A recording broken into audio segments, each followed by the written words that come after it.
All right, viewers, time now for the WION Newsroom. Joining me are my colleagues, Adhya, who will bring us updates from business, Nikita, who will bring us updates from technology, and Vidur, who will be bringing us updates from sports. Let's start with the business updates. Adhya, take it away.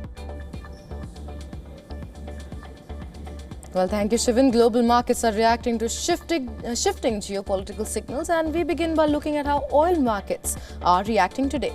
Crude oil prices jumped sharply as tensions between the United States and Iran pushed the region closer to renewed conflict. US forces seized an Iranian-linked vessel after attacks on commercial ships in the Strait of Hormuz, prompting fresh threats from President Donald Trump. A fragile ceasefire is now at risk of collapse, with Iran refusing further talks amid an ongoing US naval blockade. Well, the uncertainty has rattled energy markets, with both Brent and US crude volatile as concerns grow over disruption to one of the world's most critical oil routes. And because of such volatile oil prices, global markets are swinging. Asia-Pacific markets mostly closed higher despite escalating tensions between United States and Iran, following attacks on ships and a fresh naval seizure. Well, oil prices surged on fears of supply disruption in the Strait of Hormuz, while investors remained cautious. Gains in Japan, South Korea, China and India contrasted with weaker European markets and falling US futures. The fragile ceasefire is under threat, keeping global markets volatile as traders closely monitor developments in the Gulf. And lastly, South Korean President Lee Jae-myung is in Delhi to hold talks with Indian Prime Minister Narendra Modi, aiming for a big boost in economic cooperation, particularly in shipbuilding. According to South Korean presidential advisor Wee Sung-lak, well, the two countries are seeking to improve their comprehensive economic partnership agreement with the aim of nearly doubling bilateral trade from $25.7 billion last year to $50 billion by the year 2030.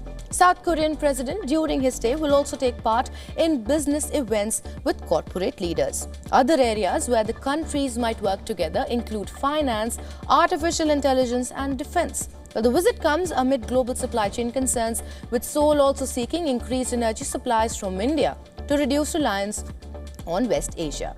Well, that is it from business. Time now for some tech updates. Nikita, it's over to you. Well, thanks so much, Adhya. First up, Blue Origin has successfully reused its New Glenn record for the first time, but failed to deliver a communication satellite into its intended orbit. Now, the launch was carried out for customer AST Space Mobile. The company said the rocket's upper stage placed the Bluebird 7 satellite into an orbit lower than planned. The satellite successfully separated from the rocket and powered on after deployment. However, the altitude is too low to sustain operations. As a result, the satellite will be deorbited and left to burn up in Earth's atmosphere. The mission marks a technical milestone for reusability, but a setback for commercial payload delivery. Next up, Germany's Chancellor Friedrich Merz has called for greater regulatory freedom for industrial AI in the European Union.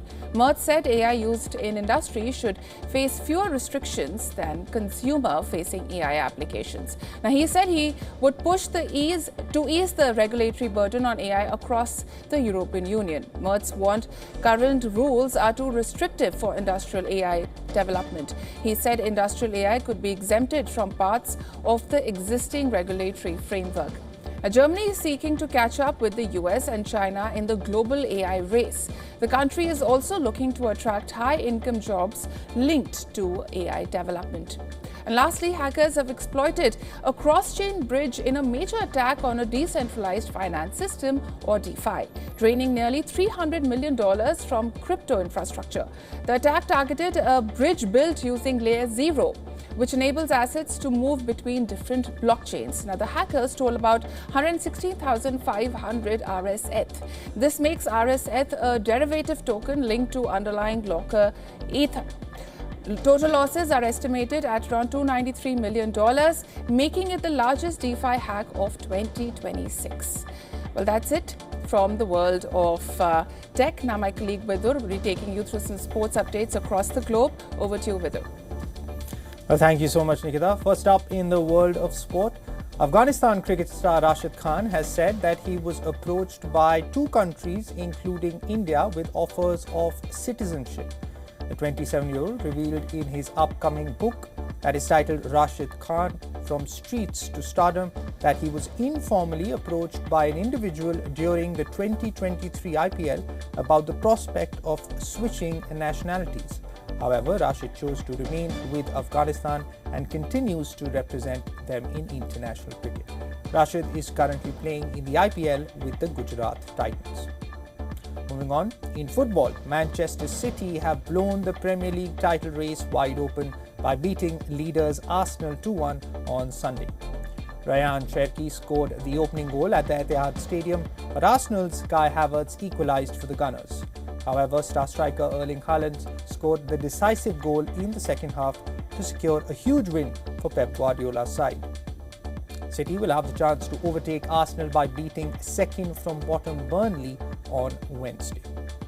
And lastly, Bayern Munich secured their 35th German league title by beating Stuttgart 4-2 on Sunday. That victory opened up an unassailable lead with 4 games to play in the season. The result sent Bayern 15 points clear of second-placed Borussia Dortmund. The Bavarians have now won the Bundesliga title in 13 of the last 14 seasons.